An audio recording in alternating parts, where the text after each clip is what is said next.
Shalom, selamat pagi jemaat yang terkasih. Haleluya, terpujilah nama Tuhan.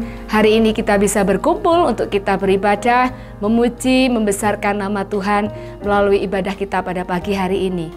Baiklah, saya akan mengumumkan beberapa informasi tentang ibadah kita selama satu pekan. Yang pertama, untuk hari Rabu ada ibadah Bible Study dilaksanakan pada pukul 6 sore. Kemudian pada hari Jumat ada komsel di wilayah masing-masing yang dilaksanakan mulai pada pukul 6 sore. Kemudian pada hari Minggu, Minggu pagi pukul 7 ada ibadah sekolah Minggu. Dan dilanjutkan dengan ibadah raya pada pukul setengah 9 pagi. Mari bersungguh-sungguh saat kita datang beribadah kepada Tuhan. Manfaatkan waktu dan kesempatan yang Tuhan sudah berikan bagi kita. Selamat beribadah, Tuhan Yesus memberkati. Shalom.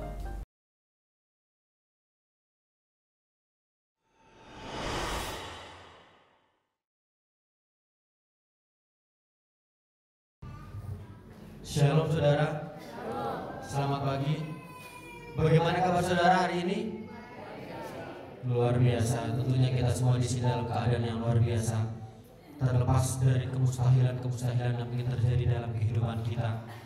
Tetapi hari ini kita mau datang kepada Tuhan. Kita mau menggapai mujizat-mujizat yang telah Tuhan sediakan bagi kita. Mungkin saat ini kita dalam keadaan lemah, dalam keadaan sakit, menderita terkait beban apapun itu.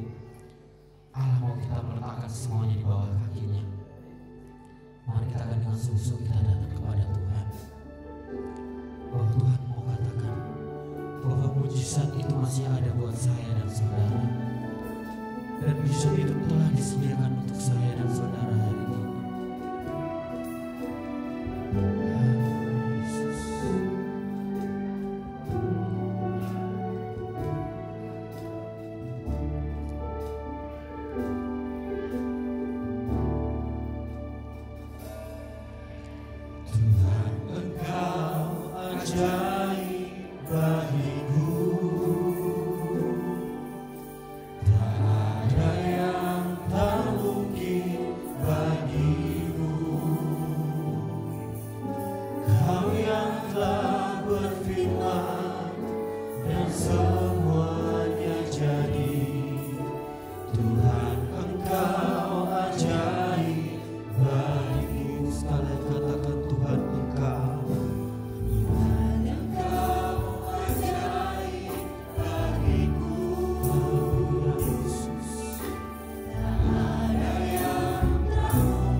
Saudara untuk bangkit berdiri. Tuhan Engkau dengan penuh iman dan percaya katakan, tak ada yang tak mungkin Tuhan. Kau yang telah berfirman dan semuanya jadi. Tuhan Engkau ajaib bagi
mujizat masih ada dalam hidupku. Sembuhkan sakitku, pulihkan jiwaku. Mujizat masih ada, sungguh ku percaya. Kami mengimani Tuhan, tak ada yang mustahil bagimu Tuhan.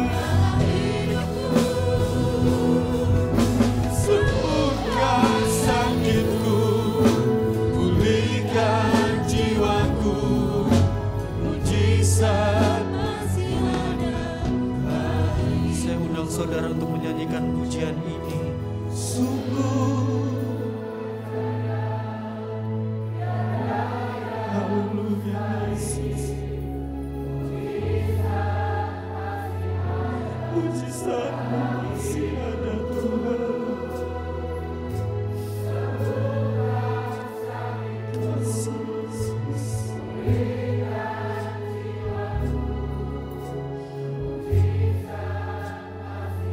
Sekali lagi kita katakan, oh, sungguh ku percaya tiada yang mustahil.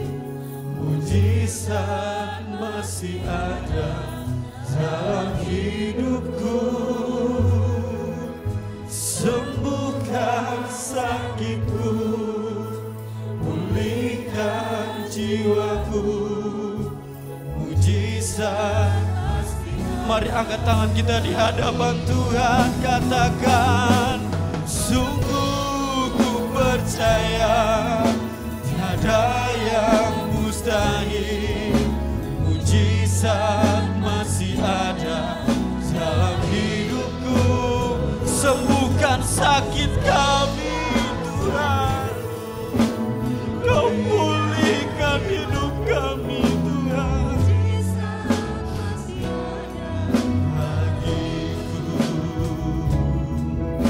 Mujizat masih ada. Sekali lagi dengan penuh iman katakan, mujizat masih ada bagiku.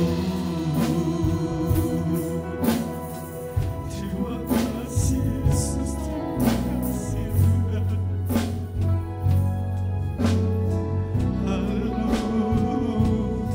Ku sembah Engkau, ku sembah Tuhan. Kau ajaib Tuhan, Kau sanggup Tuhan. Haleluya, haleluya Yesus, haleluya. Terima kasih Tuhan. Haleluya Yesus, haleluya Yesus. Jikalau pada siang hari ini Tuhan, kemustahilan masih kami hadapi Tuhan. Sakit, penyakit, beban hidup yang membelenggu kehidupan kami saat ini Tuhan. Kau mau nyatakan atas umat-Mu di tempat ini bahwa mujizat-Mu masih ada, sehingga mujizat itu yang membawa umat-Mu datang ke tempat ini Bapa. Kami boleh berdiri, kami boleh kuat hingga hari ini Tuhan. Itu karena Engkau baik kepada kami, itu karena kasih-Mu kepada kami Tuhan. Dan biarlah pada pagi hari ini Tuhan, setiap umat-Mu membawa pergumulan mereka masing-masing Tuhan. Mari Tuhan Kau lawat, Kau jamah mereka Tuhan.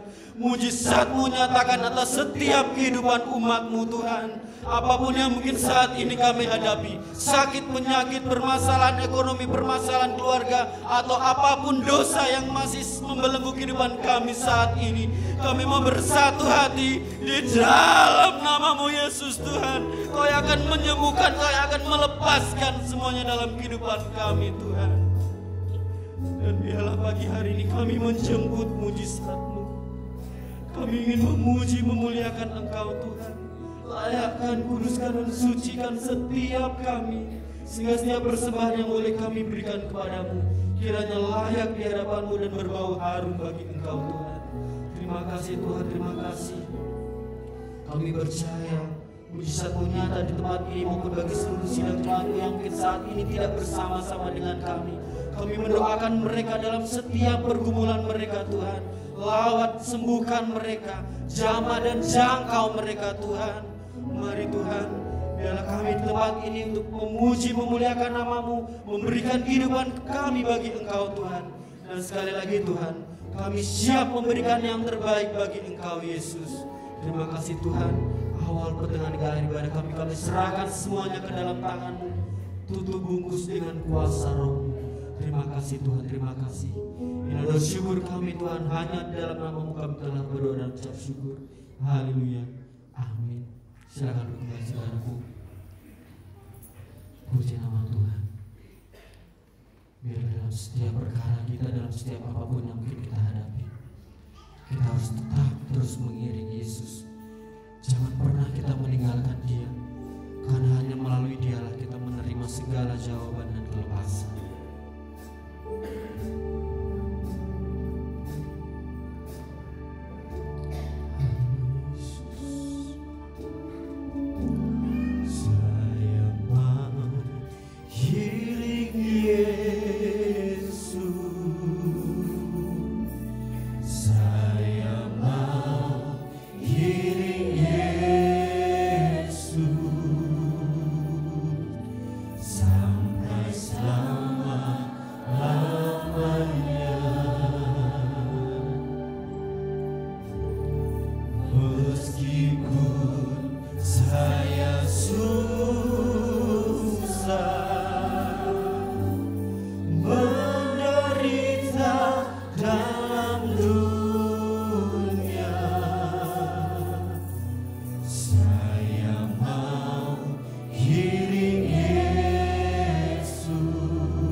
Nyatakan dalam iman saudara, nyatakan janji itu kepada Tuhan.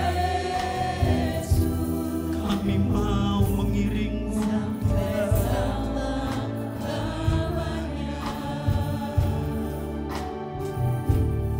Meskipun saya susah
saya mau iri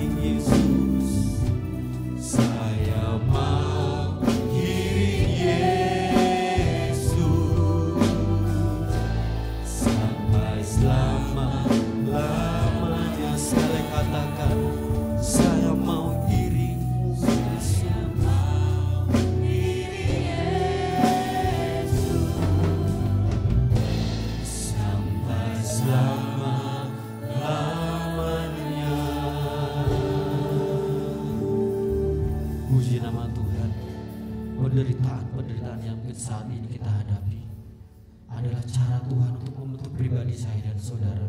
Penderitaan yang kita alami di dunia ini akan membawa kita menuju kebahagiaan yang di surga. Amin saudara. Puji nama Tuhan. Mari saudara, saya undang saudara untuk bangkit berdiri. Kita mau bersuka cita bagi Tuhan. Ketika kita sudah mengikut Tuhan, kita mengiring Tuhan, biarlah suka-suka Tuhan mau berbuat apa atas kehidupan saya dan saudara. Amin saudara. Puji nama Tuhan. Kita akan naikkan pujian ini bagi Tuhan. Suka-sukamu Tuhan.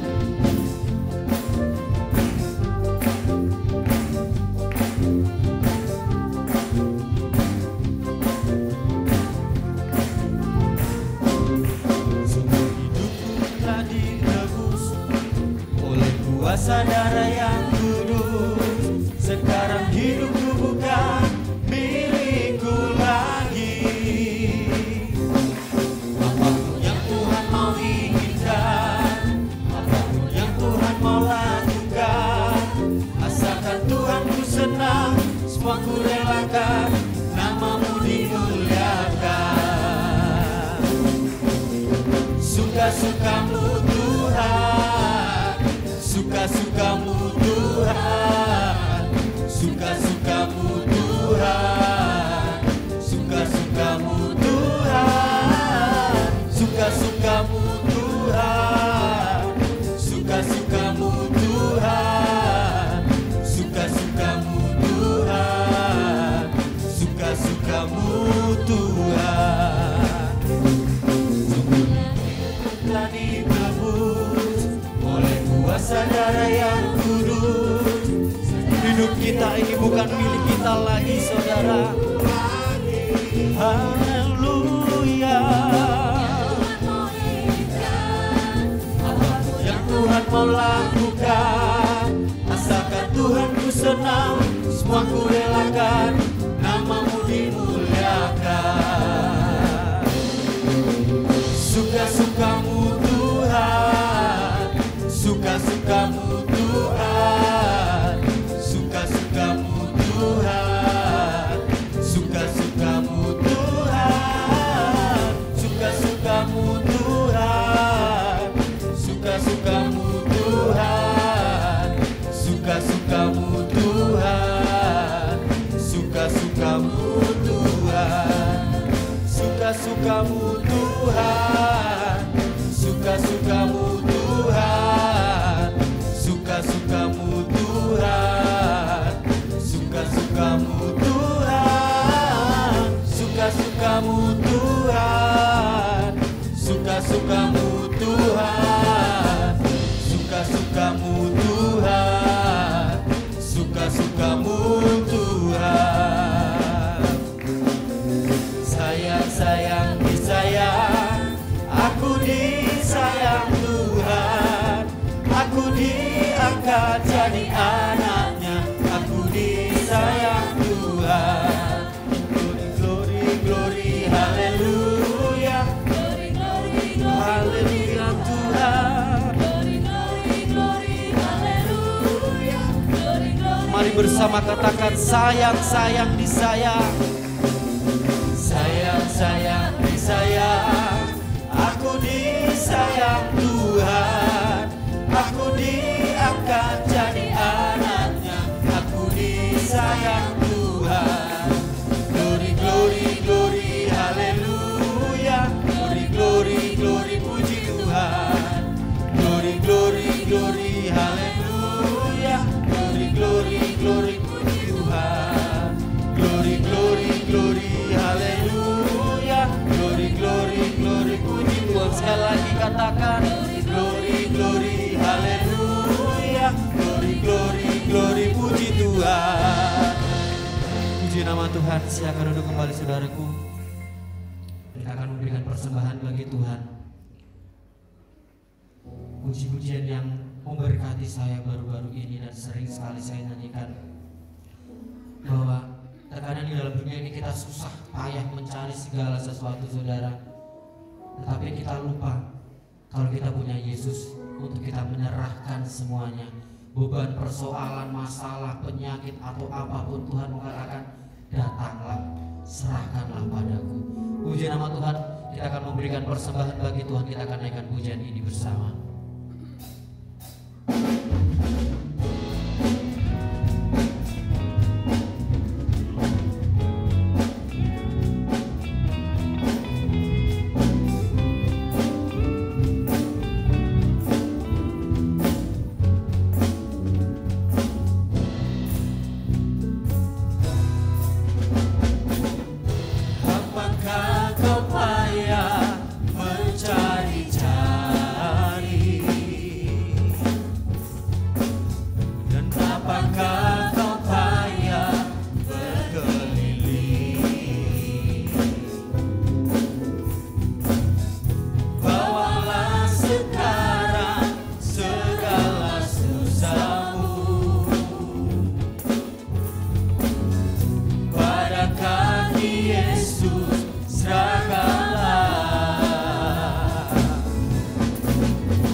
Saudara,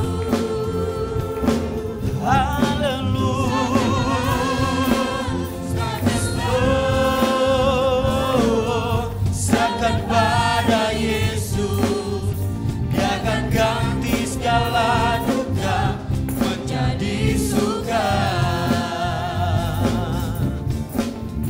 Dia akan ganti segala duka menjadi suka. Ganti segala duka menjadi suka.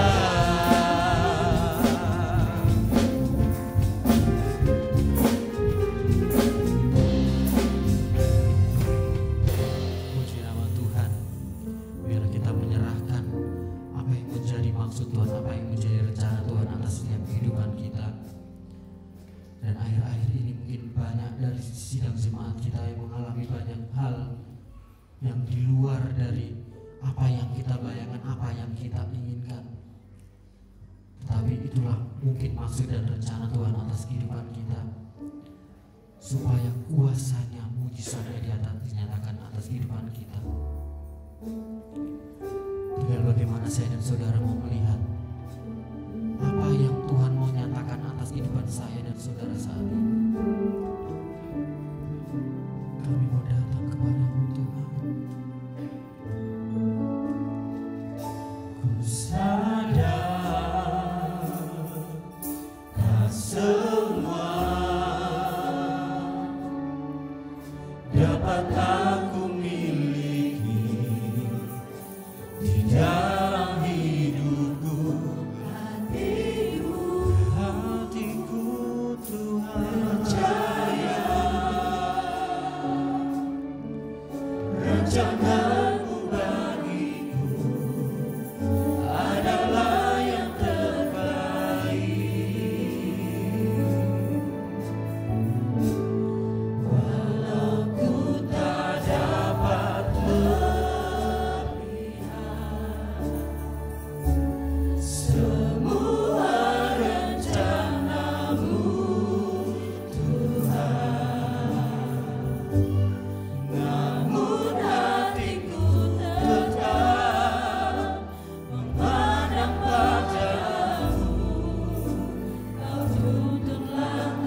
Kami masih memiliki Engkau, Yesus.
Mari saya jemput saudara untuk bangkit berdiri. Walau tak dapat semua rencana-Mu Tuhan,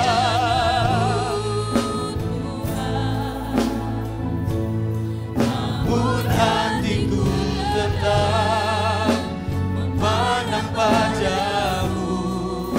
Kau tuntun langkah walau ku tak dapat berharap.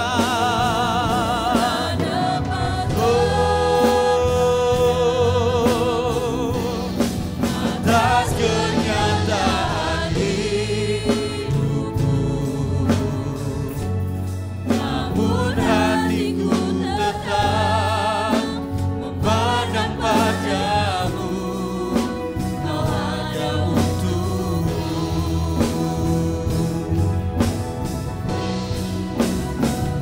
Waktu Tuhan pasti yang terbaik, walau kadang tak mudah dimengerti.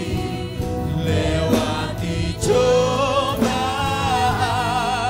ku tetap percaya. Sekali lagi dengan lebih sungguh kita mau katakan, waktu Tuhan, waktu-Mu yang terbaik Tuhan. Biarlah kami tetap menanti-nantikan waktu itu Tuhan.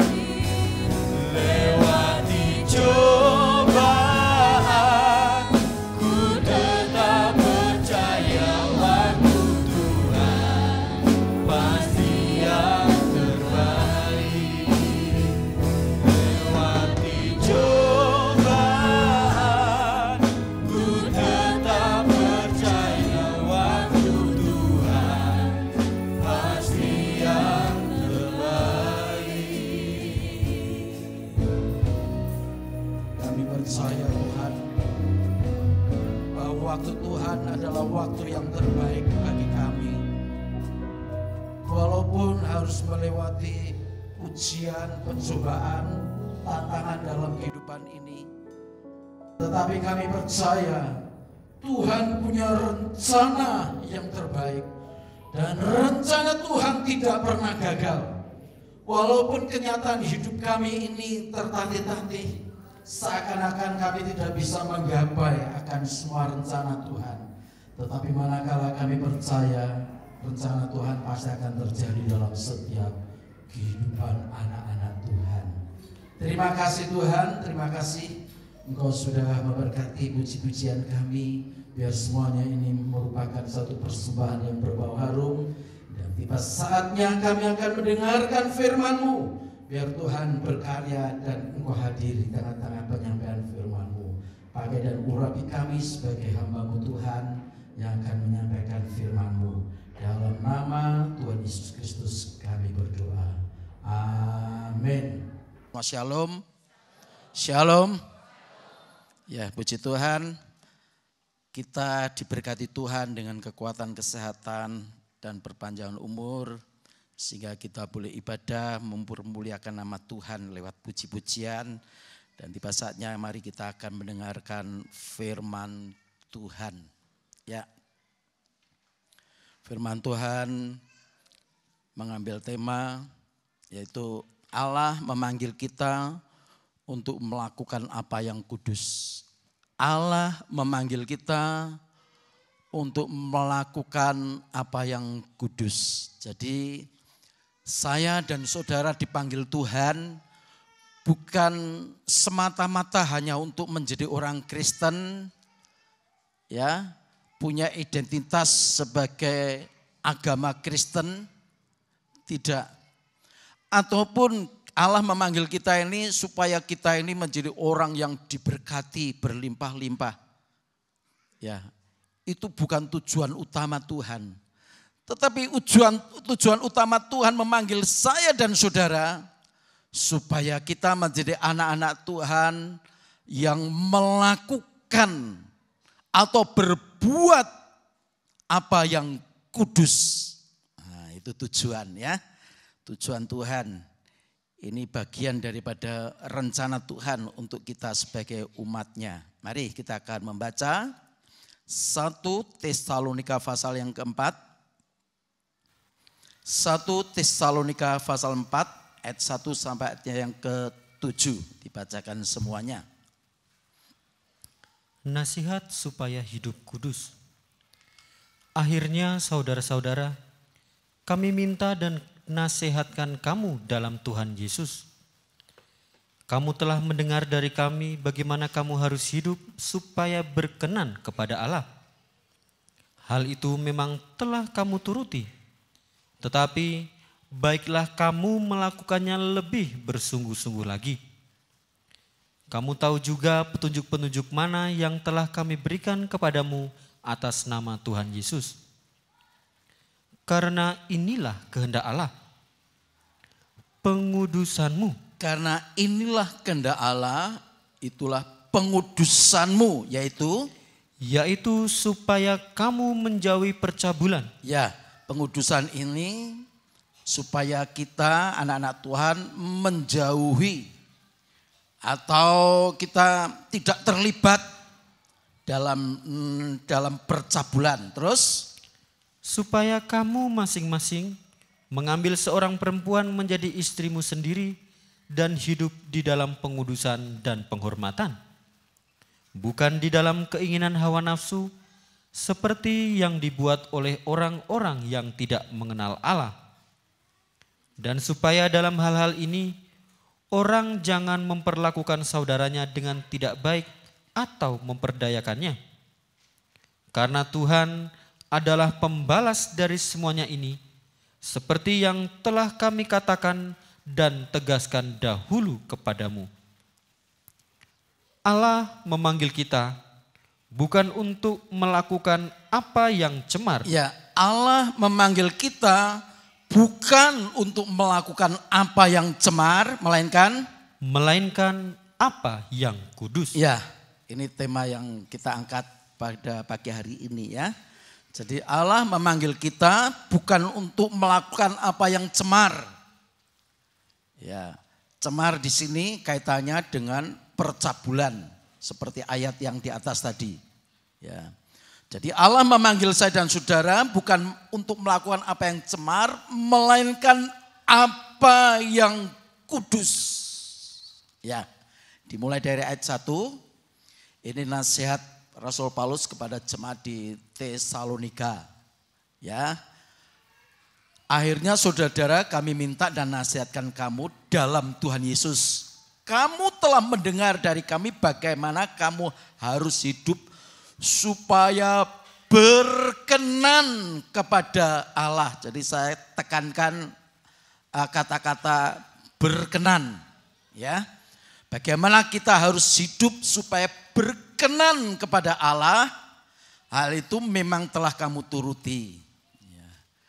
Kalau saya dan saudara sudah memenuhi panggilan Tuhan dan kita mau hidup berkenan kepada Tuhan, itu satu langkah yang positif dan ini langkah yang baik.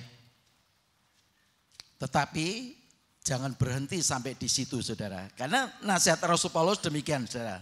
Ya, saya teruskan dulu. Ya, hal itu memang telah kamu turuti kalau saya dan saudara sudah belajar menuruti untuk hidup berkenan kepada Tuhan. Teruskan, ya. Tetapi baiklah kamu melakukannya lebih bersungguh-sungguh lagi. Kalau kita sudah belajar, berusaha untuk hidup berkenan kepada Tuhan, itu sudah baik. Tapi Rasul Paulus masih menasihati, baiklah kamu melakukannya lebih sungguh-sungguh lagi. Jadi tidak ada istilah kita ini hidup ini santai ya, orang Kristen santai, saya sudah begini, saya sudah begitu. Bagus, baik sekali itu. Tapi kita harus ingat, kita juga harus meningkatkan terus lebih sungguh-sungguh lagi. Kenapa? Rasul Paulus menasihatkan demikian, tentu ada alasan yang sangat mendasar. Karena dosa itu makin berkembang, saudara. Kejahatan itu makin berkembang. Ya. Kita sering mendengar di berita di televisi, bagaimana orang melakukan kejahatan, bagaimana orang melakukan kecemaran, pemerkosaan, sampai pembunuhan dan lain sebagainya. Itu bukan makin berkurang, bukan makin seakan-akan itu makin tidak ada, itu tidak ya, tapi makin bertambah, terus makin bertambah. Bahkan ditunjang dengan teknologi yang semakin maju seperti HP dan lain sebagainya itu. Kejahatan juga makin marak, makin maju, makin luar biasa, saudara. Nah, kalau kita ini jadi orang Kristen santai-santai, saya sudah merasa saya sudah berkenan kepada Tuhan. Bagus. Tapi harus terus ditingkatkan. Kamu melakukannya lebih sungguh-sungguh lagi. Dua, kamu tahu juga petunjuk-petunjuk mana yang telah kami berikan kepadamu atas nama Tuhan Yesus. Ayat 3, karena inilah kehendak Allah. Apa kehendak Allah? Pengudusanmu. Kalau bicara pengudusan, ini puncak daripada kehendak Allah, saudara. Rencana Allah. Orang terbiasa hidup dalam rencana Allah itu supaya hidupnya diberkati. Oke. Supaya hidupnya mapan. Oke. Supaya mendapatkan mujizat. Mujizat-mujizat secara lahiriah. Misalkan sakit sembuh. Baik, itu semua baik, saudara. Tapi kehendak Allah yang tertinggi, puncak daripada kehendak Allah itu adalah pengudusan. Ini jadi berita tentang pengudusan ini memang tidak sembarang orang bisa menyampaikan atau mau menyampaikannya. Karena ini bertentangan dengan keberadaan manusia daging kita. Terus terang saja saya mempersiapkan ini, saudara, sudah beberapa bulan yang lalu. Saya sudah menyusun ini.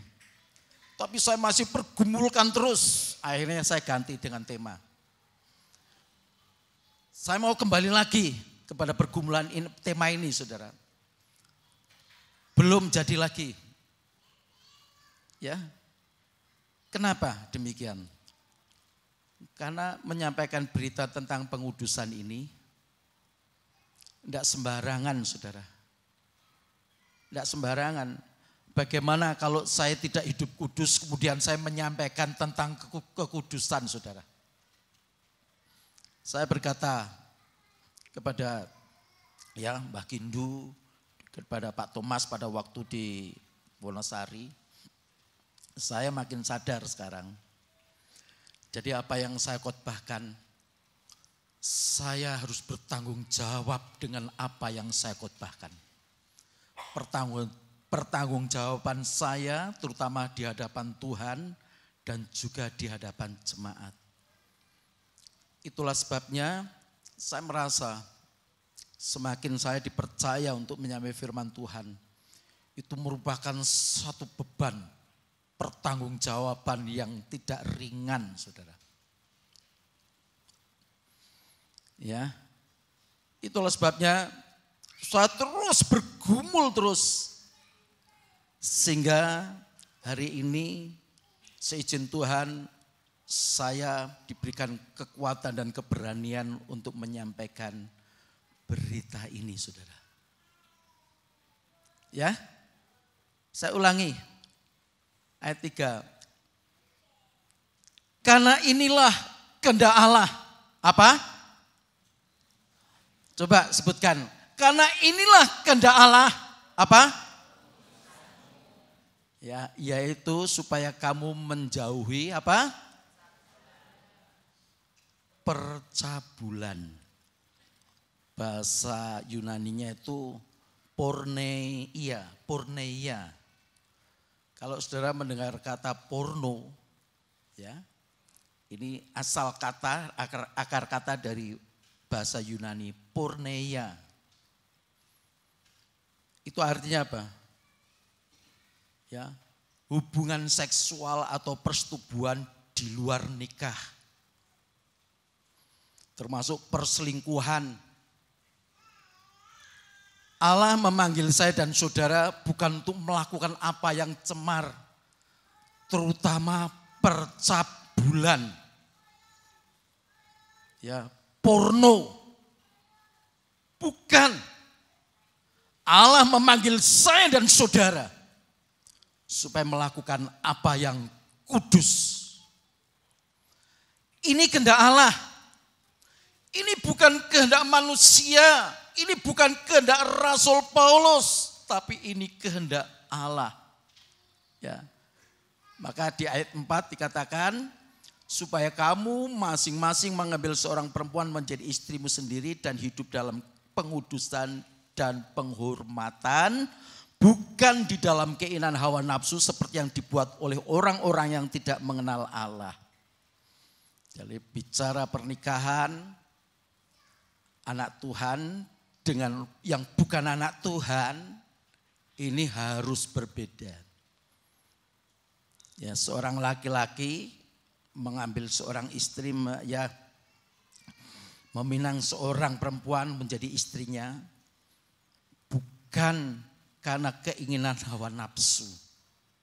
Ya, seperti yang dibuat oleh orang-orang yang tidak mengenal Allah. Tapi dalam pengudusan. Ya, dan lompat ayat 7, ya, Allah memanggil kita bukan untuk melakukan apa yang cemar, melainkan apa yang kudus. Apa yang kudus. 1 Petrus 1.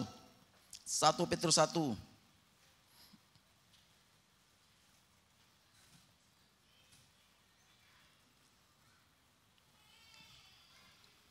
Satu Petrus 1 ayat 14 sampai 16. Hiduplah sebagai anak-anak yang taat dan jangan turuti hawa nafsu yang menguasai kamu pada waktu kebodohanmu. Tetapi hendaklah kamu menjadi kudus dalam seluruh hidupmu. Ya, tetapi hendaklah kamu menjadi kudus di dalam seluruh hidupmu. Sama seperti Dia yang kudus, yang telah memanggil kamu. Sebab ada tertulis, kuduslah kamu sebab Aku kudus. Ya. Jadi ukuran kudus itu bukan ukurannya manusia. Bukan ukurannya Rasul Petrus yang menuliskan ini, saudara. Bukan juga Rasul Paulus. Kalau kita meneladan Rasul Paulus, rasul-rasul yang lain, meneladan hamba-hamba Tuhan, itu tidak apa-apa, baik. Tapi ukuran kekudusan itu tidak bisa diukur oleh siapapun. Tapi ukuran kekudusan itu adalah pribadi Tuhan sendiri. Sebab ada tertulis, kuduslah kamu sebab aku kudus. Kalau kita ingin menjadi bagian daripada tubuh Kristus, tidak bisa tidak, kita harus kudus. Ya, kita harus kudus. Ya, dimulai dari ayat 14 tadi, coba tayangkan. Hiduplah sebagai anak-anak yang taat. Bagaimana kita akan mencapai hidup kudus? Taat saja tidak. Ya. Dari ketaatan itu akan menghasilkan penyucian. Taat, mentaati kebenaran. Itu sarana untuk kita ini masuk dalam kekudusan. Ya. Hiduplah sebagai anak-anak yang taat dan jangan turuti hawa nafsu yang menguasai kamu pada waktu kebodohan kamu. Hawa nafsu itu menguasai, saudara. Jadi namanya hawa nafsu itu punya power, punya kekuatan. Saya katakan punya otoritas yang bisa menguasai seseorang. Ini tidak bisa dilawan kalau kita tidak mentaati firman Tuhan. Ya. Kalau seorang anak Tuhan sudah mau coba-coba tidak mentaati firman Tuhan, bagaimana mungkin dia akan hidup kudus? Tapi orang yang sudah tidak mau mentaati firman Tuhan, di situ dia ada dalam kekuasaan hawa nafsu. Ya. Ayat 15. Tetapi hendaklah kamu menjadi kudus di dalam seluruh hidupmu, sama seperti Dia. Kudus itu seperti Dia, seperti siapa? Tuhan yang kudus yang telah memanggil kamu. Tuhan yang memanggil saya dan saudara itu adalah pribadi yang kudus. Jadi kalau kita dipanggil oleh yang maha kudus itu, berarti supaya kita menjadi seperti Dia. Menjadi seperti Dia yang apa? Yang kudus. Ya. Sebab ada tertulis, kuduslah kamu sebab aku kudus. Masih 1 Petrus ya. Sekarang pasal 2. Ya. 1 Petrus sekarang pasal 2.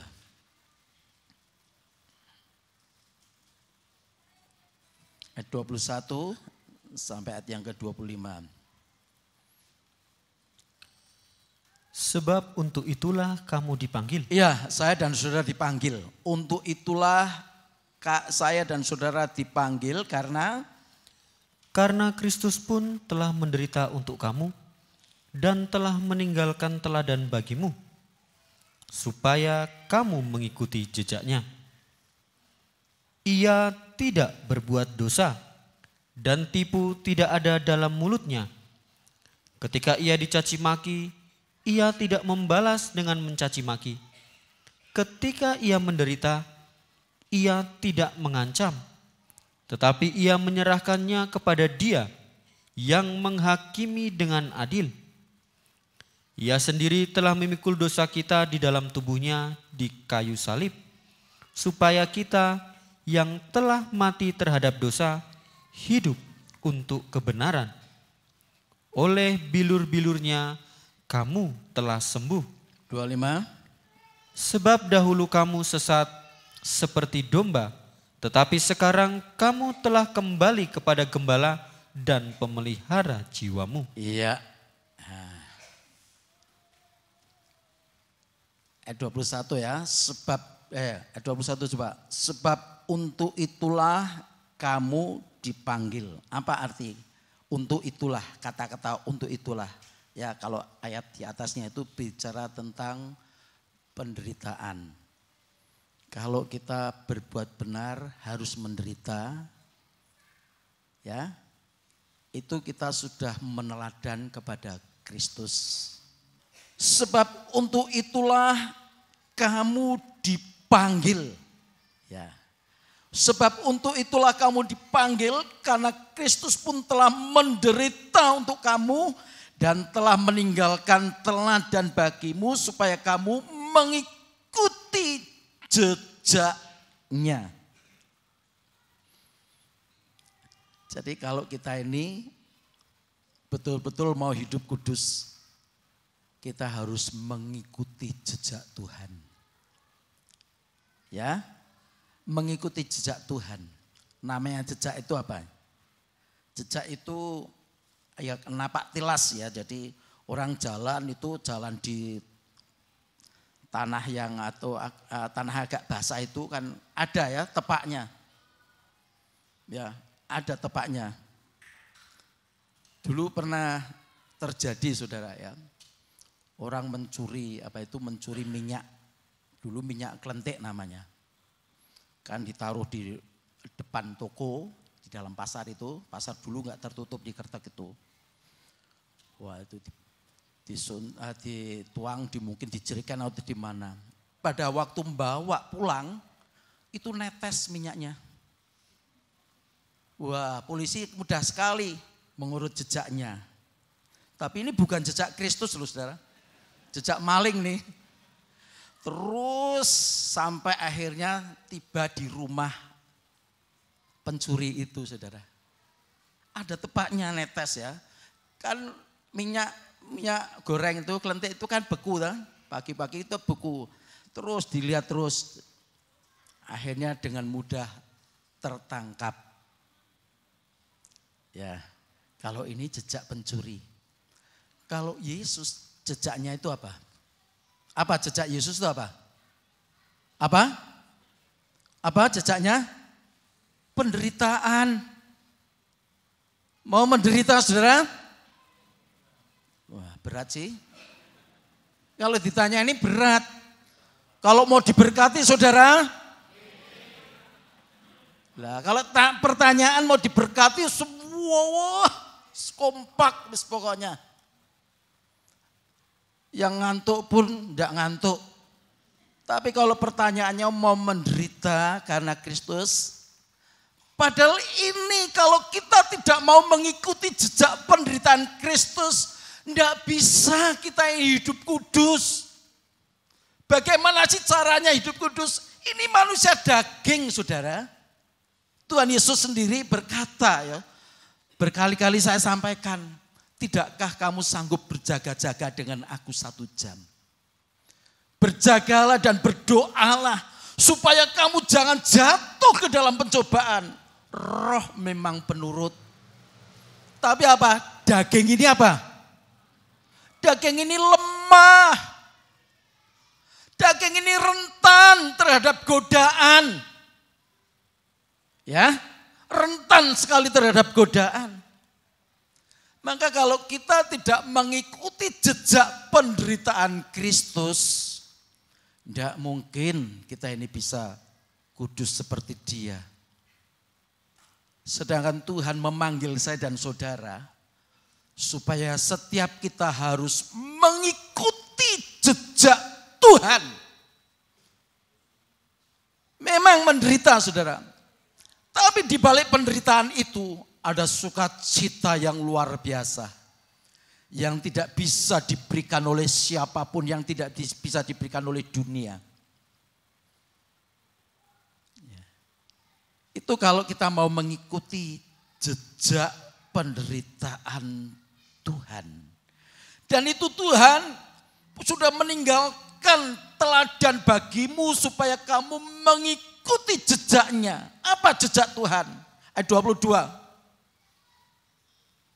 Ia tidak berbuat dosa dan tipu tidak ada dalam mulutnya. Ketika ia dicaci maki, ia tidak membalas dengan caci maki. Ketika ia menderita, ia tidak mengancam, tetapi ia menyerahkan kepada Dia yang menghakimi dengan adil. Yesus meninggalkan teladan, itu merupakan jejak supaya kita mengikuti sampai kita ini tidak berbuat dosa. Pertanyaannya, Apa bisa manusia tidak berbuat dosa? Kalau dengan kekuatan kita sendiri, mustahil. Tapi kalau kita betul-betul konsisten mau mengikuti jejak Tuhan, ya, seakan-akan dosa itu menjadi musuh. Begitu itu merupakan dosa, kita ini sudah cepat-cepat untuk apa? Untuk bergumul, menolak, mengadakan satu penolakan. Ayat tadi mengatakan supaya kamu masing-masing menjauhi percabulan.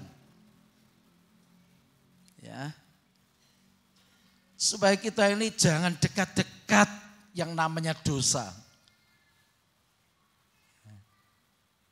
Ia tidak berbuat dosa dan tipu tidak ada dalam mulutnya. Mulut kita ini masih banyak tipu muslihat. Ya. Seperti Nabi Yesaya ketika dia melihat kemuliaan Tuhan. Dan malaikat yang memuji memuliakan Tuhan, kudus, kuduslah dia. Tapi apa Nabi Yesaya katakan? Celaka, aku celaka. Sebab aku najis bibir dan aku tinggal di tengah-tengah bangsa yang najis bibir. Tapi salah satu malaikat itu mengambil apa? Bara api. Bara api ditempelkan di bibir. Sakit enggak kira-kira? Mau saudara coba? Ya, bibir kita ini, bibir saudara. Ya, perempuan-perempuan yang cantik bibirnya itu ditempeli mowo. Sakit enggak? Sakit. Penyucian itu sakit. Malaikat itu bicara, engkau sudah dikuduskan. Memang bicara penyucian itu sakit. Barulah di situ Tuhan berfirman, siapakah yang akan kuutus? Maka Yesaya berkata, ini aku, utuslah aku. Ya. Banyak orang siap untuk melayani Tuhan, tapi tidak siap disucikan. Tidak siap untuk menderita karena kebenaran. Maka itu bukan merupakan satu utusan Tuhan untuk membawa jemaat kepada kekudusan. Berita penyucian tidak bisa tidak. Ini merupakan harga mati, harus disampaikan. Karena Allah memanggil saya dan saudara bukan untuk melakukan apa yang cemar, tapi apa yang kudus. Karena Tuhan ingin memiliki saya dan saudara, dan kita menjadi bagian daripada anggota tubuhnya. Dia kudus. Kalau kita tidak menjadi kudus, tidak bisa. Seperti yang ditulis di dalam kitab Wahyu, orang-orang yang tidak hidup kudus, yang mempertahankan dosa, ketika melihat kemuliaan Tuhan, mereka bersembunyi di gua-gua. Mereka katakan, timpalah gunung batu, timpalah ya gunung itu menimpa kami. Karena apa? Karena tidak tahan melihat kemuliaan Tuhan. Itu orang yang tidak hidup dalam kekudusan, saudara. Ketika ia dicaci maki, coba ayat 23. Ia tidak membalas dengan caci maki. Bagaimana saudara kalau dicaci maki? Bisa diam? Malah memberkati orang yang mencaci maki? Atau sebaliknya, caci maki dibalas dengan caci maki? Itu sudah biasa, saudara. Ya, saya pernah menyampaikan di sini nyanyian baru. Ya, nyanyian baru. Tuhan memberikan nyanyian baru. Nyanyian baru itu apa? Yaitu kalau ketika kita dicaci maki, kita justru memberkati. Enggak usah membalas, tidak membalas jahat dengan jahat. Tapi kalau caci maki dibalas dengan caci maki itu nyanyian lama. Kalau kita ingin nyanyian yang baru, ya ada. Tuhan memberikan nyanyian baru dalam mulutku. Ya. Itu yang ditulis di dalam Mazmur. Tuhan memberikan nyanyian baru dalam mulutku untuk memuji, mengagungkan Tuhan. Dan banyak orang menjadi takut lalu percaya kepada Tuhan. Ya. Ketika ia menderita, ia tidak mengancam. Ketika Tuhan dicela, dicaci maki, diberikan mahkota duri, dipukul dengan bambu, diludahi, didera sampai berdarah-darah dan mati di kayu salib. Tidak ada sepatah kata Tuhan mengancam. Binasa kamu, tidak. Tapi sebaliknya Tuhan, apa yang Tuhan katakan? Bapa, ampunilah mereka. Karena mereka tidak tahu apa yang mereka lakukan. Bisa saudara? Ketika saudara dibuat menderita, kemudian saudara mengeluarkan kata-kata ampuni mereka. Bukan jahat dibalas dengan jahat. Bukan ancaman yang keluar dari mulut Tuhan. Kalau Tuhan mau, bisa kirimkan malaikat surga untuk membinasakan orang itu. Orang-orang yang mencela, yang mencaci maki, yang menyalibkan Yesus. Tapi itu tidak. Itu teladan. Dan itu jejak. Tapi kalau jahat dibalas dengan jahat, bagaimana kita mau hidup kudus? Kalau caci maki dibalas dengan caci maki, bagaimana kita mau hidup kudus, saudara? Tapi kalau kita bisa dicaci maki, justru kita memberkati. Dibuat menderita, tidak mengancam, tapi justru apa? Mengampuni. Ya. Kalau kita mengikuti jejak ini, saudara, kita akan tiba nanti kepada Gembala Agung sebagai pemelihara jiwa. Coba 25.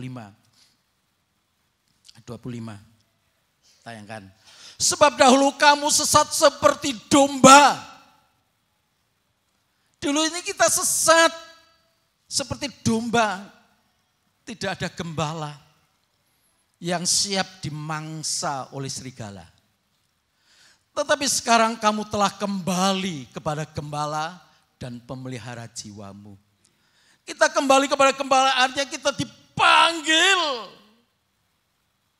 Maka itu hormatilah penggembalaan, saudara. Ya, orang yang tidak menghormati penggembalaan sama dengan orang yang mengingkari, tidak mengindahkan panggilan Tuhan. Yang penting saya percaya Yesus, betul. Tapi sistem Tuhan itu tidak hanya seperti itu, saudara.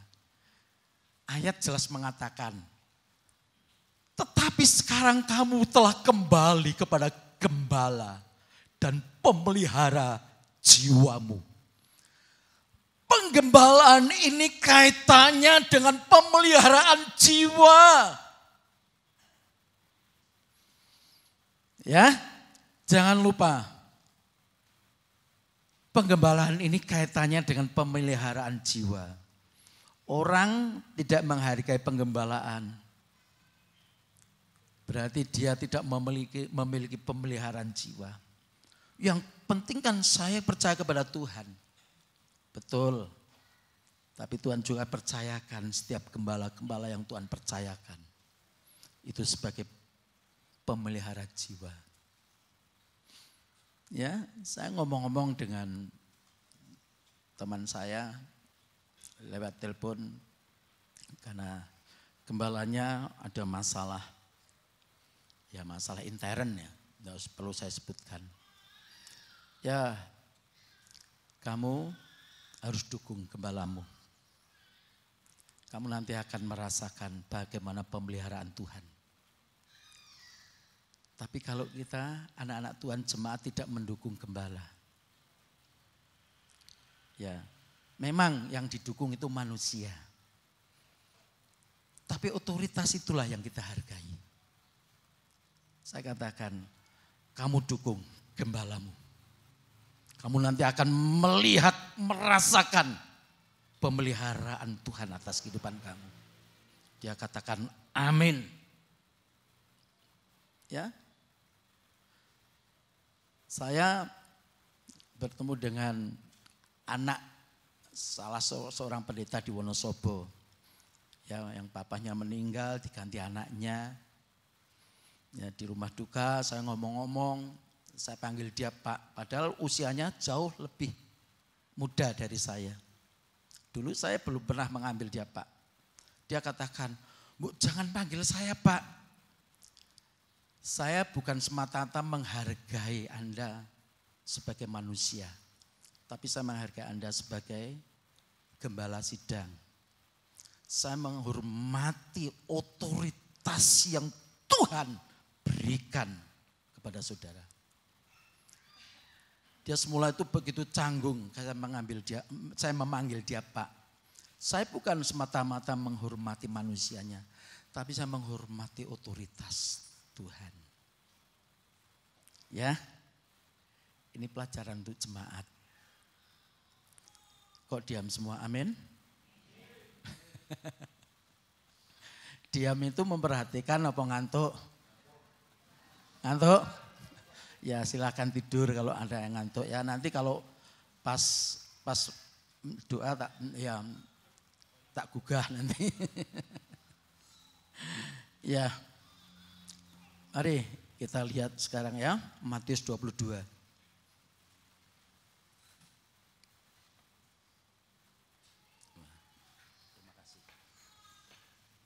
Matius 22. Bacakan ayat 1 sampai 14, ini panjang sekali ya, tapi bacakan semua. Mari. Perumpamaan tentang perjamuan kawin. Lalu Yesus berbicara pula dalam perumpamaan kepada mereka. Hal kerajaan surga seumpama seorang raja yang mengadakan perjamuan kawin untuk anaknya. Ia menyuruh hamba-hambanya memanggil orang-orang yang telah diundang ke perjamuan kawin itu, tetapi orang-orang itu tidak mau datang. Ia menyuruh pula hamba-hamba lain, pesannya, katakanlah kepada orang-orang yang diundang itu, sesungguhnya hidangan telah kusediakan, lembu-lembu jantan dan ternak piaraanku telah disembelih, semuanya telah tersedia, datanglah ke perjamuan kawin ini. Tetapi orang-orang yang diundang itu tidak mengindahkannya. Ada yang pergi ke ladangnya, ada yang pergi mengurus usahanya, dan yang lain menangkap hamba-hambanya itu, menyiksanya dan membunuhnya. Maka murkalah raja itu, lalu menyuruh pasukannya ke sana untuk membinasakan pembunuh-pembunuh itu dan membakar kota mereka. Sesudah itu ia berkata kepada hamba-hambanya, perjamuan kawin telah tersedia, tetapi orang-orang yang diundang tadi tidak layak untuk itu. Sebab itu pergilah ke persimpangan-persimpangan jalan dan undanglah setiap orang yang kamu jumpai di sana ke perjamuan kawin itu. Maka pergilah hamba-hamba itu dan mereka mengumpulkan semua orang yang dijumpainya di jalan-jalan, orang-orang jahat dan orang-orang baik, sehingga penuhlah ruangan perjamuan kawin itu dengan tamu. Ketika raja itu masuk untuk bertemu dengan tamu-tamu itu, ia melihat seorang yang tidak berpakaian pesta. Ia berkata kepadanya, "Hai saudara, bagaimana engkau masuk kemari dengan tidak mengenakan pakaian pesta?" Tetapi orang itu diam saja.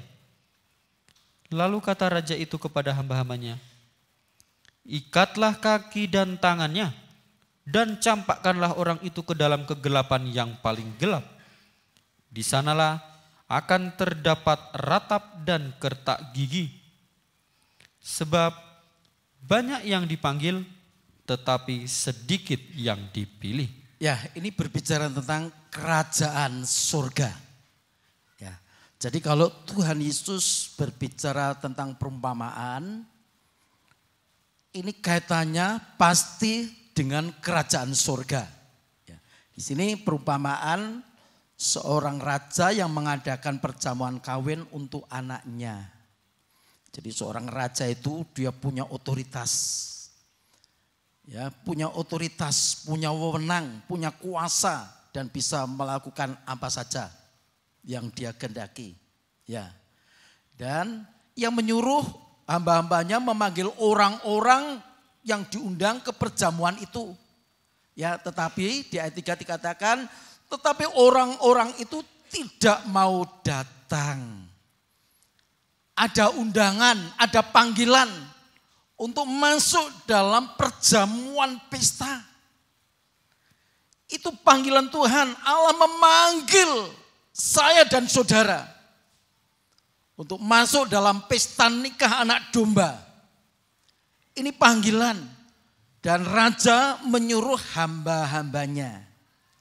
Enggak mungkin kan seorang raja itu dia datang sendiri kemudian ngasih undangan, itu enggak. Ya. Tapi raja itu menyuruh hamba-hambanya. Hamba-hamba Tuhan disuruh dipakai. Para pelayan-pelayan Tuhan dipakai. Untuk mengundang, untuk memanggil. Ya, orang-orang untuk datang ke perjamuan pesta kawin. Tetapi sayang, orang yang diundang itu tidak mau datang. Kemudian ayat 4. Lalu ia menyuruh hamba-hamba yang lain. Ya, hamba pertama enggak berhasil. Disuruhlah hamba yang lain. Ya, dijanjikan pokoknya semua hidangan sudah tersedia. Makanan, minuman semuanya sudah lengkap. Mari datang. Loh, bukan sekedar undangan saudara. Bukan sekedar memanggil. Tapi ada jaminan. Ya, ada jaminan. Ya. Pesta itu pasti bicara pesta itu bicara makan, bicara minum, bicara kepuasan. Tapi apa yang terjadi saudara? Ayat 5. Tetapi orang-orang yang diundang itu tidak mengindahkannya. Ada yang pergi ke ladangnya, ada yang pergi urusan usahanya. Sibuk, sibuk, dan sibuknya. Pergi ke ladangnya, itu sebagai seorang petani. Lebih berat ladangnya, pertaniannya daripada menghadiri panggilan undangan Tuhan. Ya, ada yang pergi mengurus usahanya sebagai seorang pengusaha, sebagai seorang pedagang. Lebih berat mengurusi usaha dagangnya, bisnisnya. Ngapain ke gereja? Enggak menguntungkan. Ya. Padahal undangan itu raja sudah sediakan berkat-berkat yang berlimpah. Bahkan yang paling tragis apa ayat 6. Dan yang lain, ada pihak yang lain, menangkap hamba-hambanya itu, menyiksanya dan membunuhnya. Bukan saja tidak menghargai undangan atau tidak mengindahkan undangan, tapi berbuat jahat. Menyiksa dan membunuh hamba-hambanya. Ya, ini jangan terjadi saudara. Jangan terjadi jemaat. Oh, kalau jemaat betul-betul mau dipelihara Tuhan, jangan main-main loh dengan yang namanya hamba Tuhan. Kita bukan menghormati manusianya semata-mata saudara. Kalau manusianya masih banyak kekurangan, kelemahan. Tapi kepercayaan otoritas ini loh. Seorang raja itu punya kuasa. Berarti kalau dia mengutus sama dengan dia punya otoritas yang dia percayakan oleh seorang raja itu untuk disampaikan. Dan apa yang disampaikan itu pasti tidak bisa diganggu gugat. Ya. Tapi bukan saja mereka itu menolak undangan, malah menyiksa, bahkan ada yang membunuh. Saya katakan dengan teman saya, kamu harus dukung gembalamu. Ya. Sebagai jemaat itu memang harus begitu, saudara. Kalau kita ingin betul-betul dipelihara Tuhan. Ya. Ayat 7. Maka murkalah raja itu lalu menyuruh pasukannya ke sana untuk membinasakan pembunuh-pembunuh dan membakar kota itu. Ya, ada akibat kalau kita main-main dengan seorang hamba Tuhan yang Tuhan utus. Ada akibat murka raja itu. Ya, dibunuh itu, dibinasakan itu pembunuh-pembunuh itu. Bahkan kotanya dibakar. Usahanya hancur, pertaniannya hancur. Kalau jemaat ada main-main dengan hamba Tuhan yang mendapatkan otoritas, itu sama dengan mengusik Tuhan. Ya? Kalau Bapak Gembala mungkin kalau menyampaikan ini, wah iya Bapak Gembala. Tapi kalau saya yang menyampaikan, tidak ada kepentingan apa-apa. Kecuali saya ingin mengajar, mendidik jemaat. Ya, mendidik jemaat supaya takut akan Tuhan. Bukan semata-mata takut kepada manusianya, tapi takutilah Tuhan. Raja yang mengutus. Ya. Binasa, saudara. Berarti apa? Tidak mendapatkan pemeliharaan jiwa. Kotanya dibakar, usahanya hancur. Ya. Tadinya untuk apa undangan? Lebih mementingkan usaha, mengembangkan usaha. Tapi bisa hancur, saudara. Bisa terbakar. Semua itu fana. Ya. Nah. Kemudian ayat 8, coba 8 ya. Sesudah itu ia berkata kepada hamba-hambanya, perjamuan kawin telah tersedia tetapi orang-orang yang diundang tidak layak untuk itu. Jadi orang yang tidak mengindahkan undangan itu, panggilan Tuhan tidak layak. Ya, tidak usah banyak alasan saudara. Supaya kita jangan dianggap jemaat yang tidak layak untuk masuk dalam perjamuan kawin anak domba. Tidak usah banyak alasan. Lebih baik kita mengakui, saya masih banyak kekurangan. Itu lebih baik daripada alasan ini, alasan itu. Malah keluar kata-kata caci maki. Wah itu saudara harus mempertanggungjawabkan kelak di hadapan Tuhan. Tapi lebih baik kita mengakui masih banyak kekurangan, kelemahan. Supaya apa? Satu kali kelak kita layak. Ya. Ayat 9. Sesudah itu pergilah ia ke persimpangan-persimpangan jalan dan undanglah setiap orang yang kamu jumpai di sana ke perjamuan kawin itu. Kalau orang-orang yang diundang itu yang dianggap layak, ya kalau saudara mau mengundang orang ke perjamuan kawin tentunya kenalan, kemudian pertama saudara, kerabat, kenalan, orang-orang terdekat dan siapapun yang saudara anggap itu layak untuk diundang tentunya. Tapi karena tidak ada yang mengindahkan, dah pokoknya kamu undang semua. Pergilah ke persimpangan-persimpangan jalan. Namanya persimpangan jalan itu kan orang bingung ya, persimpangan. Apalagi nggak ngerti jalan. Di suatu kota ada persimpangan, nggak ada petunjuk. Kalau sekarang ada Google Map.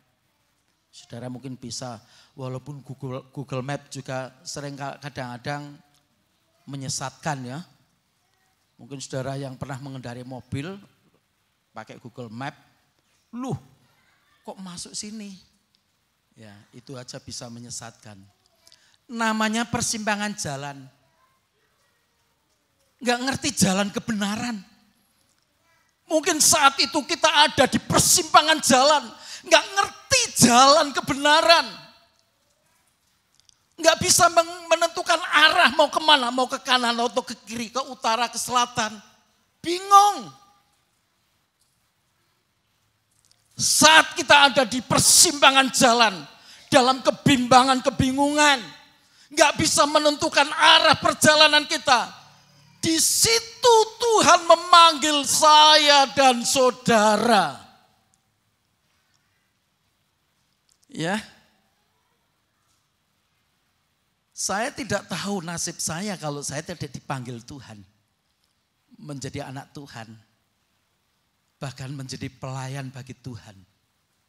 Saya bagaikan ada di persimpangan jalan. Saudara mungkin juga ada di persimpangan jalan. Enggak bisa menentukan arah kemana. Yang jelas pasti tersesat. Tapi saat ada di persimpangan jalan itu Tuhan memanggil. Untuk kita menemukan jalan keselamatan. Untuk menemukan pemelihara jiwa kita. Ya, itu yang Raja utus kepada hamba-hambanya. Ya, kumpulkan ya semua orang yang kamu jumpai di jalan-jalan. Baik itu orang 10 coba. Maka pergilah hamba itu dan mereka mengumpulkan semua orang yang dijumpai di jalan-jalan. Orang-orang jahat dan orang-orang baik sehingga penuhlah ruangan perjamuan kami itu dengan tamu. Enggak peduli siapapun diundang. Entah itu orang jahat, orang baik. Ya. Baiknya orang itu mungkin penilaian secara manusia.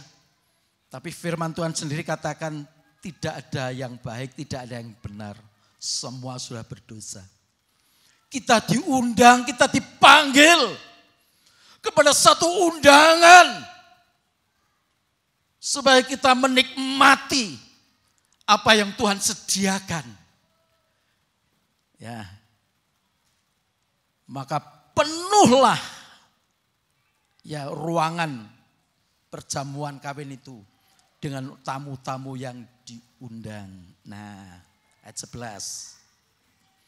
Ketika raja itu masuk untuk bertemu dengan tamu-tamu itu, ia melihat seorang yang tidak berpakaian pesta. Layaknya siapapun yang diundang ke pesta pasti pakai pakaian apa? Pesta kan? Tidak mungkin pulang dari sawah langsung ke perjamuan pesta, tidak mungkin. Pasti berganti pakaian. Layaknya dia menghadiri sebuah pesta, apalagi yang mengadakan pesta ini raja, bukan sembarang orang, saudara. Itu panggilan saya dan saudara. Tapi ada seorang yang nekat tidak memakai pakaian pesta. Artinya apa? Memakai pakaian sendiri. Perilaku kehidupan yang lama. Artinya apa? Tidak mau dikuduskan. Allah memanggil saya dan saudara supaya kita ini dikuduskan. Melakukan apa yang kudus. Tapi seorang ini yang diundang sudah menghormati, mengindahkan undangan. Tapi sayang tidak mau berpakaian pesta. Jangan ini terjadi, saudara. Saya dan saudara sudah diundang untuk masuk dalam perjamuan pesta kawin anak domba. Tetapi satu hal yang Tuhan minta, yang Raja minta, kita harus berganti pakaian. Tidak mempertahankan perilaku karakter yang lama. Yang tadi katakan caci maki dibalas dengan caci maki. Ketika menderita mengancam, penuh dengan tuntutan, pokoknya saya akan tuntut. Saya panggil pengacara. Saya hukum dia sesuai dengan perbuatan dia. Ya. Itu pakaian lama, saudara.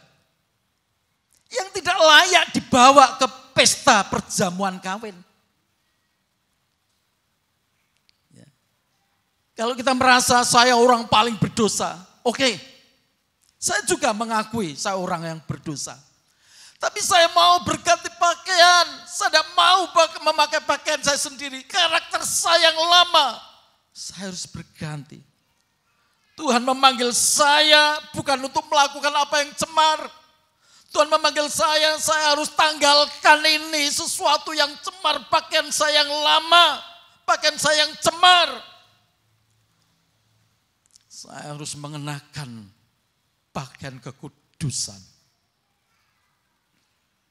Ya, karena arah pengajaran kita ini adalah mencapai kepada gereja yang sempurna.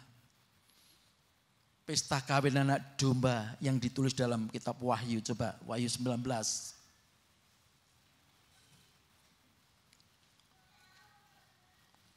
Ayat 6 sampai 9.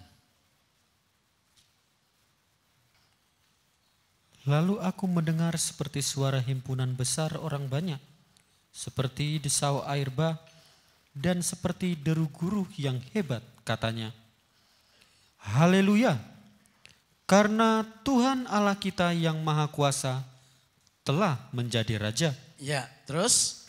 Marilah kita bersukacita dan bersorak-sorai dan memuliakan Dia. Ya, terus? Karena hari perkawinan anak domba telah tiba. Karena hari perkawinan anak domba telah tiba dan pengantinnya telah siap sedia. Siapa itu pengantinnya? Itulah gereja Tuhan telah siap sedia. Terus?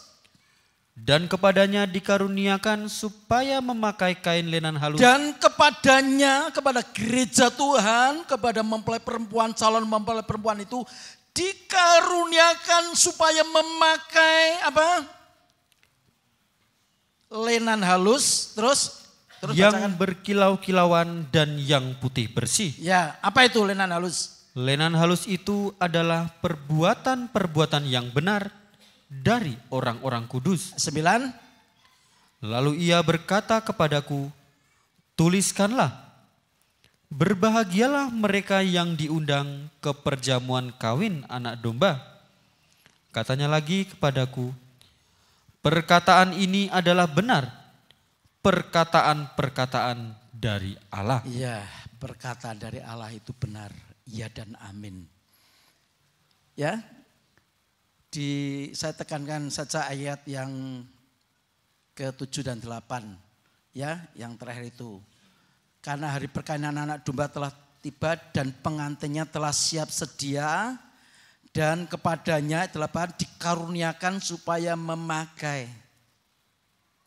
Kata-kata supaya memakai. Jadi pakaian itu dikaruniakan, diberikan. Ibarat misalkan seseorang itu memberikan, ya saya berikan pakaian.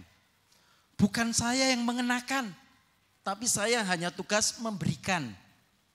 Ya. Yang mengenakan siapa? Yang mengenakan yaitu mempelai perempuan. Kembali kepada kehidupan kita, mau enggak mengenakan itu? Sudah dikaruniakan itu pakaian lenan halus yang berkilau-kilauan. Nah, lenan halus itu apa? Lenan halus itu ditulis di sini, lenan halus itu adalah perbuatan-perbuatan benar dari orang-orang kudus. Perbuatan benar, perbuatan kudus. Itu yang Tuhan karuniakan. Jadi kekudusan itu Tuhan karuniakan. Persoalan kembali kepada kita, mau atau tidak kita mengenakan. Ya, dikaruniakan itu pakaian yang berkilau-kilau supaya dia mengenakan. Jadi Tuhan tidak bersifat otoriter, dipaksa kamu harus, enggak. Itu kembali kepada pribadi kita masing-masing. Mau enggak kalau Tuhan mengaruniakan pakaian lenan halus itu perbuatan-perbuatan benar dari orang-orang kudus. Jadi pakaian itu bicara perbuatan benar dari orang-orang kudus. Benar dan kudus itu merupakan satu pakaian daripada mempelai perempuan. Kalau kita mau mengenakan, berarti kita layak untuk masuk dalam perjamuan pesta kawin. Tapi kalau kita tetap memakai pakaian kita yang lama, akhirnya seperti perumpamaan yang kita baca tadi dalam Matius 22. Ikat kaki dan tangannya, lemparkan dia. tempat yang paling gelap, di sana terdapat apa? Ratap dan kertak gigi. Itu artinya penghukuman. Allah memanggil saya dan saudara untuk melakukan apa yang kudus, untuk menjadi mempelai perempuan bagi Dia. Mari saya undang pemain musik, kita nyanyikan lagu dalam Pesalo. Ya, perhatiannya.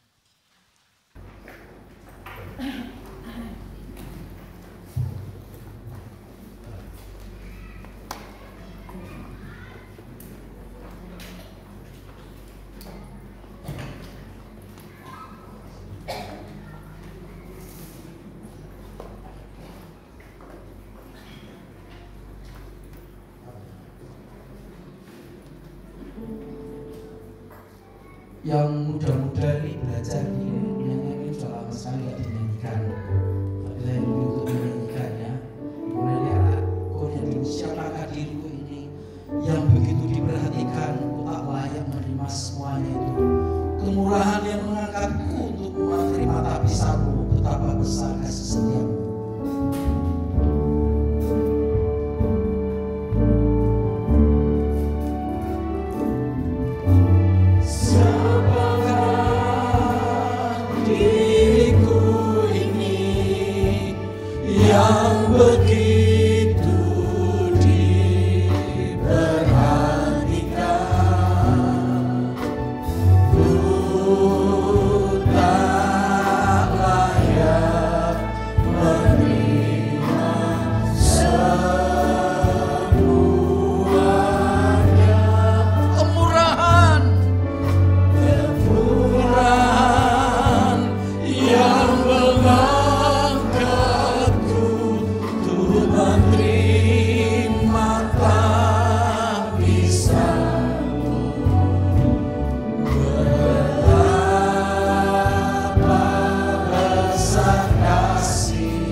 Tuhan memanggil saya dan saudara untuk melakukan apa yang kudus, apa yang suci.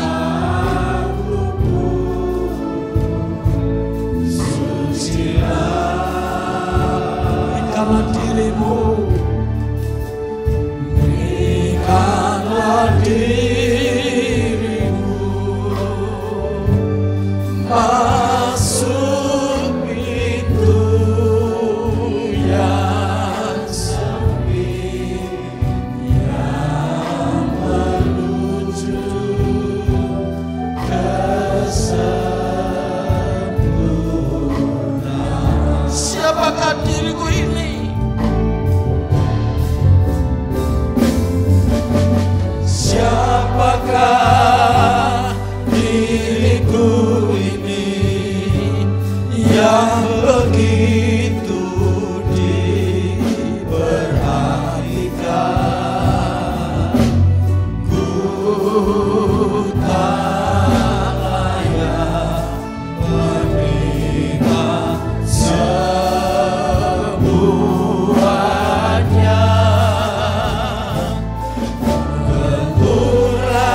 kuasamu,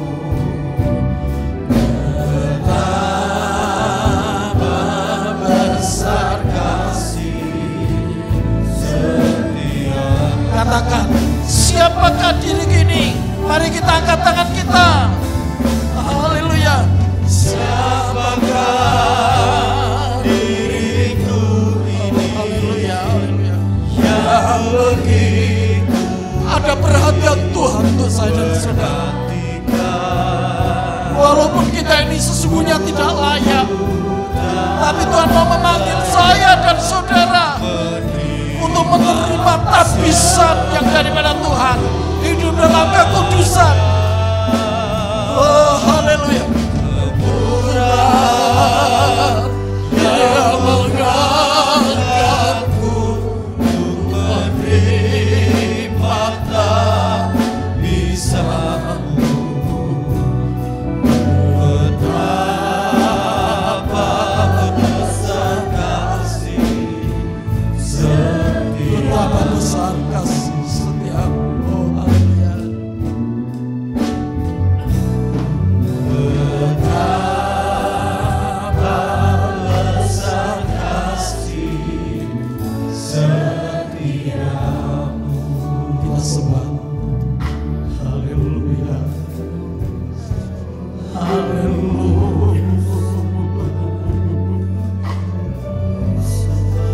Betapa besar kemurahan-Mu. Siapakah kami, ya? Kehidupan manusia yang berdosa ini, ya. Tetapi Tuhan menaruh perhatian yang begitu limpah. Engkau memanggil kami, Tuhan, supaya kami hidup dalam kekudusan-Mu. Haleluya, haleluya. Terima kasih, Yesus. Terima kasih, Tuhan.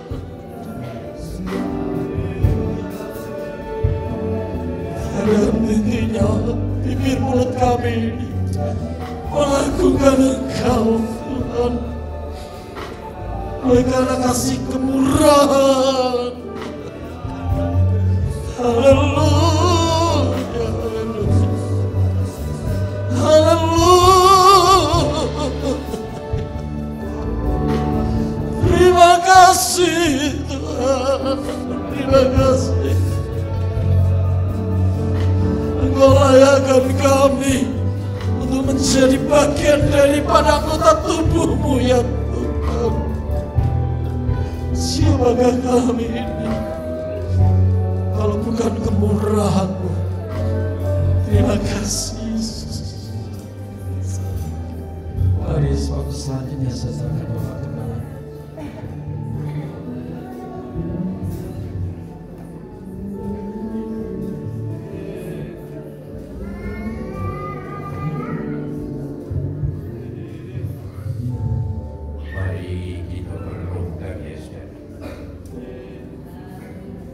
betapa murah kemurahan Tuhan bagi saudara-saudara.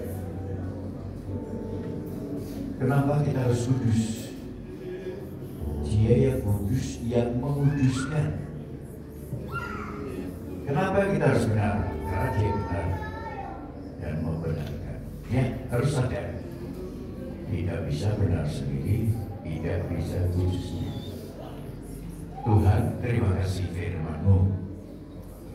Aku sangat sadar kalau kami diizinkan masuk ke pesta perkawinan domba karena kami diberikan pakaian untuk kami kenakan Tuhan yang benar, Tuhan yang kudus, Tuhan yang memberikan kemenangan musuh-musuh kami. Siapa musuh kami? Adalah iblis. Kalau kami tidak waspada dan sungguh-sungguh berperang, tidak mungkin kami akan hanya kembali kepada Taurat. Jahat dibalas dengan jahat, caci maki dibalas dengan caci maki. Tidak mungkin kami bisa merendahkan diri jika kami di luar Yesus. Oleh sebab itu Bapak, kami harus paham kenapa Allah itu kudus, tapi mau datang ke dalam dunia mengutus putranya yang tunggal yang kudus itu. Tujuannya adalah untuk menguduskan. Dia yang benar untuk membenarkan. Maka ketika engkau mati di atas kayu salib, engkau sama dengan manusia dimakamkan, dikuburkan seperti manusia. Namun kenapa Tuhan tidak tetap di dalam pemakaman? Karena Engkau benar, Engkau kudus, menunjukkan pada kami semua kerajaan surga tidak ada dihuni oleh orang yang bertahan dalam dosa, tidak ada dihuni oleh orang bertahan dalam karakter pakaian sendiri, tapi harus rela dikuduskan, rela dibenarkan. Bapa, kalau kami merenungkan firman-Mu, apakah kami sudah layak? Kalau sudah layak, tak boleh sombong. Hanya bersyukur kepada Tuhan. Karena Tuhan manggil kami untuk ke tempat pesta, sukacita. Segala sesuatu yang kita perlukan sudah disediakan oleh Tuhan. Namun seringkali tidak sadar kami berdalih. Alasan sibuk karena pertanian, alasan sibuk karena usaha, entah dagang, entah ini, entah itu, dan lain sebagainya. Ampuni kami Tuhan. Kalau kami masih banyak dari alasan, jangan sampai kami pertahankan. Tapi kami dirubah oleh Tuhan, dirubah. Kata firman, rombak Betel ini akan kubangun selama 3 hari. Yesus mati dan bangkit. Tujuannya adalah siapa yang mau merombak, menyadari kesalahan, akan dibangun oleh Tuhan. Bukti dibangun, kami memiliki kepastian hidup bahwa kami akan masuk dalam kerajaan surga. Biar yang mendengar firman-Mu pada hari tidak ada satupun orang yang menganggap remeh firman-Mu, tapi semua menghargai firman Allah. Hingga kami benar-benar menjadi sama seperti Yesus yang adalah kudus, dan kami menjadi kudus. Berkati Pak Timotius yang menyampaikan firman-Mu Tuhan. Berkati kepatuhan dan ketaatannya. Terima kasih. Berkati semua, berdoa untuk anak Yus yang opnam di rumah sakit. Allah Engkau jamah dan sembuhkan. Juga anaknya Yudi yang katanya di rumah sakit, Engkau jamah dan sembuhkan. Mungkin yang lain sakit, yang kami tidak tahu, kami doakan sama. Inilah doa sembah kami. Kami percaya dalam nama Tuhan Yesus Kristus. Haleluya. Kita mengangkat tangan. Saudara-saudara yang kasih Tuhan, pulanglah ke rumah masing-masing.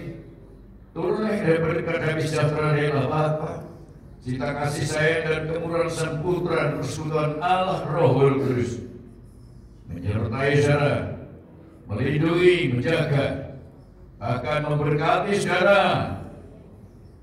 Dalam nama Tuhan Yesus Kristus kami berdoa. Semua kita katakan, amin.